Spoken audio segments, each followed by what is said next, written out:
எந்த வெள்ளாமை வச்சாலும் விவசாய நிலைமை தாங்க ரொம்ப கவலைக்கிடமாக போய்கிட்டு இருக்குது.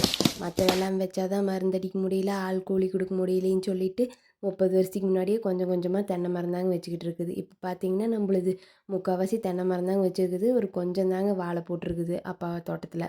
சரின்னு சொல்லிட்டு இந்த தென்னை மரமுமே நாம் ஆள் கூப்பிட்டாவெல்லாம் வந்து யாரும் வெட்டுறது இல்லைங்க. ரூ. 60 ரூ. 70 மரத்துக்கு கேட்குறாங்க.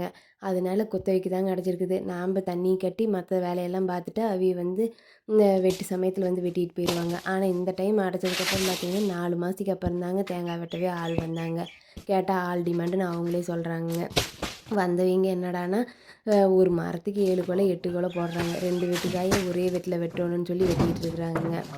சரி வெட்டுறது தான் வெட்டுறாங்க. ஏதோ கொஞ்சம் இந்த வெயிலுக்கு ஏற்கனவே மட்டையெல்லாம் ஒன்று விடாமல் சரிஞ்சு விழுந்துட்டுருக்குதுங்க. இவி பார்த்தீங்க அப்படின்னா முழுசா மட்டையவே அடிச்சிருவாங்களாட்ருக்குதுங்க மரத்தை.